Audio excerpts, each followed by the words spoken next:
Jadi sikap positif berikut contohnya. Kita tuh kan kadang-kadang ketemu orang, entah itu eh, di arisan, di pertemuan sosial, di pertemuan alumni dan sebagainya. Ketika belum pandemi, kita tuh biasa ketemu gitu loh, ketemu orang. Kalau orang itu definitely nggak kita kenal, maka kita akan menganggap bahwa kita nggak tahu apa-apa tentang dia. Itu yang pertama, karena kita nggak tahu apa-apa tentang dia, jadi sebaiknya pun kita menetapkan diri untuk tidak tahu apa-apa tentang dia, karena kita memang nggak kenal. Teman yang juga lama ndak kita kenal, ndak kita temui, itu juga bisa kita kategorikan kita nggak tahu apa-apa tentang hidup dia, kecuali mungkin beberapa kabar berita yang melintas yang menyatakan oh dia tuh begini, oh dia tuh begitu. Itu semua nggak jadi masalah. Yang penting tipsnya adalah kalau kita ketemu orang yang definitely exactly we don't know about her or him, jangan pernah menilai ketika dia kemudian melontar ke omong. Misalnya nih ya, dia cerita, gue baru beli kulkas baru loh gitu. Eh, Mungkin kesan pertama yang tertangkap, pamer amat sih nih orang, kulkas aja diceritain. Coba kita kita ambil geser dikit dia ya, sisi ke positifnya. Kita bilang gini, oh dia beli kulkas baru, mungkin kulkas lamanya rusak.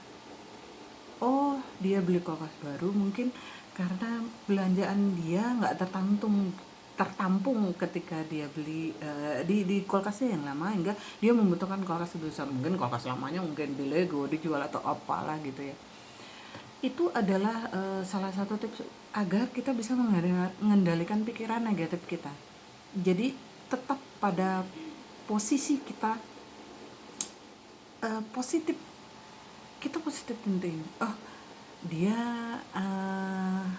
mungkin punya kelebihan uang, dan beranggapan bahwa selama ini apa salahnya kalau dia gunakan untuk membeli kulkas baru. Nah hal seperti itulah teman-teman yang saya anggap gitu loh, saya anggap sebagai cara terbaik untuk kita positive thinking ya, yang kemudian pada akhirnya akan meningkatkan imunitas tubuh kita. Karena ketika pikiran positif itu kita kan merasa tenang, udahlah, dia tuh begini karena dia begini. Jadi jangan pernah lupa bahwa pada satu titik semua perbuatan orang itu punya latar belakang. Jadi ada sesuatu yang melatari di belakangnya. Misalnya kenapa orang mencuri, kenapa orang menipu, kenapa orang begini, kenapa orang begini. Semua perbuatan negatif itu selalu ada latar belakang. Kenapa orang baik, kenapa begini, kenapa begitu, juga ada latar belakangnya. Orang tidak akan gini nih, kita lagi duduk nyantai ya, kita duduk nyantai, kita lagi ngobrol sama teman, tiba-tiba akan datang orang, nggak ada sebab menjawab, nampar kita ya, nggak ada sebab mendapat. Kita nganggap nggak ada sebab mendapat, tapi dia nggak begitu. Dia menganggap bahwa ada sebab musabab yang menyebabkan dia marah kepada kita.